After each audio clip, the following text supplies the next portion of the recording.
محمد الصقر تفضل. شكرا لأخ الرئيس. الأخ الرئيس، أنا بس أبي أتساءل سؤال واحد. إذا كان ملاذنا كلنا حنا القضاء، ليش علي الخليفة خايف من القضاء؟ شنو هالإنسان السوبرمان اللي ما حد قادر يحوله للقضاء؟ شنو هالإمكانيات والقدرات عند هالمجرم؟ أنا أبي أثبت بالدليل القاطع إن حنا قاعد ندافع عن مجرم كحكومة.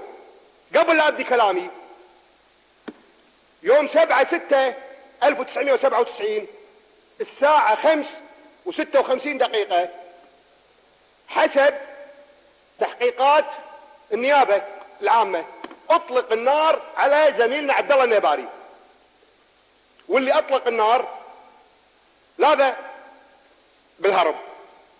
وبعدها ب3 دقائق الساعة 6 تم الاتصال مع علي الخليفة. يابوا كل الناس حققوا وياهم في قضية عبد الله النيباري إلا علي الخليفة.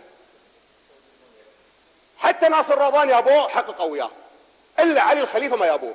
قولوا لي بالله، قولوا لي ليش ما يابوا علي الخليفة؟ شنو هالقوة اللي عنده ما يابوه؟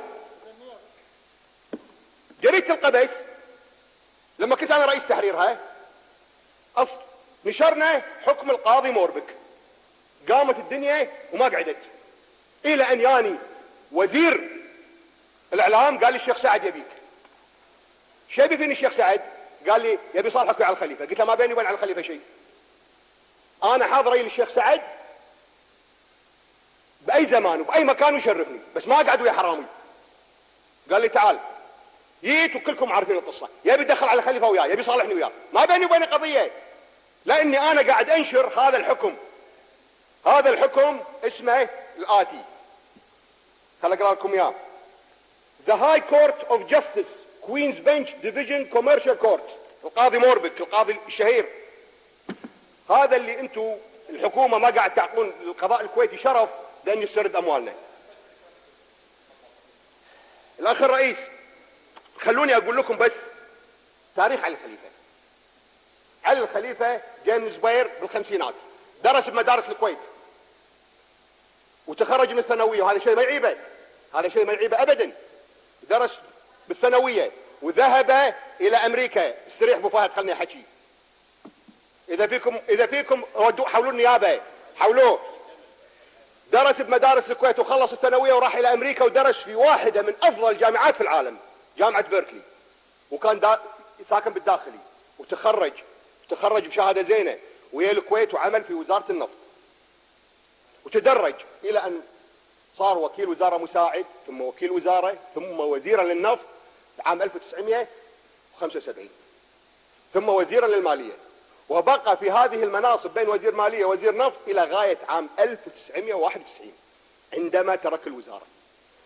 إذن هذا الشخص لم يعمل بالتجارة ولم يعمل في إدارة الأعمال، وكان عنده معاش، حتى استدان على معاشه، وهذا مو عيب. بعد ما ترك عام 1991 الأخ الرئيس، فجأة بدأ يشتري الشركات العالمية وأشياء برا احنا أكيد ما ندري عنها. سيركل كي، ما سيركل كي، سيركل كي مئات الملايين، ودش بالكويت وبدأ يمتلك القطاع الخاص في الكويت. اشترى جريدة الوطن لأنه عارف ما تفيد إلا جريدة الدفاع عن سرقاته وجرائمه. اشترى البنك العقاري، اشترى الكويتية للاستثمار، اشترى الكيبل تي في، اشترى الهواتف المتنقلة. هالشخص هذا مئات الملايين الأخ الرئيس، وما جايب الفلوس. حنا للحين نقول يمكن يطلع بريء، خلي يروح القضاء. كلنا رحنا القضاء، أنا 197 مرة رايح القضاء، وملاذي الأخير القضاء. ليش ما يروح القضاء؟ شنو هو أحسن من غيره فيه؟ وزراء كلهم راحوا القضاء، نواب كلهم رفعنا عنهم الحصانة. منو علي الخليفة؟ منو علي الخليفة اللي على كبار الموائد يقعد وأهم الاستقبالات يستقبل، وهو شخص متهم. الأخ الرئيس، المصيبة أن هذه السرقات صارت في عهده وفي أيام الغزو، لما كان الوطن ذبيح والمواطنون مشتتون، يوم 3/8 من الخفجي يصدر قرار من الشيخ علي الخليفة العذبي بإلغاء تواقيع كل مسؤولين الاستثمارات في الكويت وإبقائها فيه، واثنين من المعاونين متهمين. ويجي فهد الراشد يقول له عقب ما طلع يقول له انا العضو المنتدب لهيئة العامة للاستثمار، عقبها بشهر ويرفض يعطي التوقيع. يجي يعقوب الحميضي ويجي فهد البحر ويجي فهد الراشد اعضاء اللجنة التنفيذية ويتكلمون عن محمد العدساني بالكويت ويطالبون. يعطوني للاخ الرئيس، يعطوني. عندي نصاب. موافقين على التمديد؟ شكرا للاخ الرئيس. رجاء نختصر. اعطوني بعد شنو؟ نعم اعطوني. ما شو اختصر؟ عندي 5 دقائق. يجون اعضاء اللجنة التنفيذية يطالبون في الاجتماع عمك اصبخ، يرسلون رسالة ويوزعونها على كل اهل الكويت، ويوزعونها على اللجنة التنفيذية اللي كانت في جدة اللي انشئت او قررت عقب المؤتمر الشعبي، ولا يرد عليهم. ليش ما يرد عليهم؟ لان الرجال يبي لف، لان الرجال هذا ناس نضاف، هذا رجال ما يخلونا نشتغل على كيفهم. وقبلها كان في صراع، قبل الغزو كان في صراع بين وزير المالية الاسبق اللي هو الان رئيس مجلس امه وبين علي الخليفة. وانا اذكر الاخ الرئيس كان يطلعني لما كنت رئيس تحرير القبس على كل قذراته وساخاته. ما كان يبي احد يشاركه، ما كان يبي احد يقول له لا، يبي ينهب، يبي يزعب من البلد. الاخ الرئيس في شهادة عبد الفتاح البدر موجودة هني، ما عندي وقت اطلعها بس قريتها انا السنة اللي فاتت. الحساب الاستراتيجي 137 مليون اللي انشئ عام 1988 على اساس الصرف على قضايا الكويت، بعد قصة الريفلاجينج وبعد. شو يقول هذا الحساب؟ ال 137 فيها عدة تحويلات، واحدة باسم شركة الفوارس، واحدة باسم علي الخليفة، واحدة باسم يوروبيان بانكينج كوربوريشن، كلهم حسابات على الخليفة. انا ابي اسأل، انا الان الاخ محمد ضيف الله شرار رفع ايده، بدل ما ترفع ايدك روح اسأل وين راحت الفلوس، روح اسأل وين راحت الفلوس، فلوس الشعب الكويتي. هذه الاموال الاخ الرئيس، هذه الاموال اموال الشعب الكويتي، اموال الشعب الكويتي.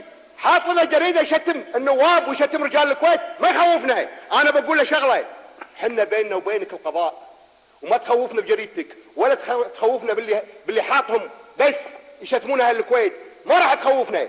انا في عندي 3 شغلات ما راح اقولها الحين، لكن قسما بالله العظيم اذا ما تحول انا اللي راح اروح النيابة اوديها، انا اللي راح اروح. انا ما يخوفني القانون، انا ما يخوفني القانون. انا اشتغلت حماية للدستور وحماية للمال العام والرقابة موجودة تحتي. جاي يخوفني بكتابة هذول اللي ينبحون؟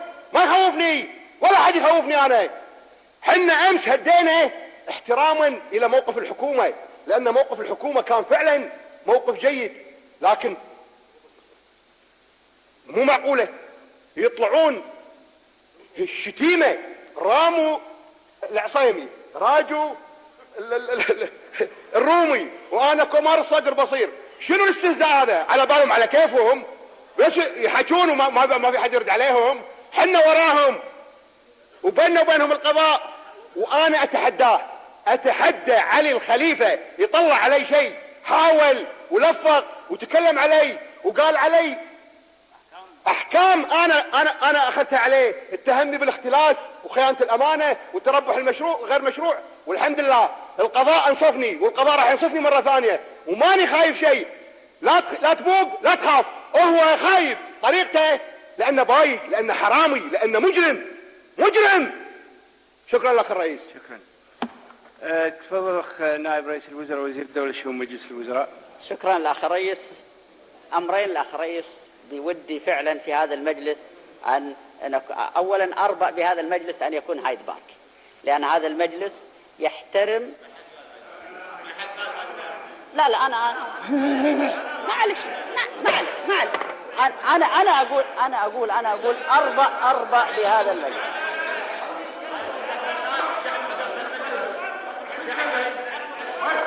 لا أتكلم، أنا أتكلم. الأخ الرئيس، يا جماعة أنا رجاء بس تفضل أخ نائب رئيس الوزراء. الأخ الرئيس، هذا مجلس أمة، هذا مجلس أمة. الأخ الرئيس هذا مجلس الأمة، يمثل الأمة. لحظة خلي كمل. تفضل. أخ عبد الحسين أعطيت مجال للأخ محمد، خلينا نسمع شو يقول.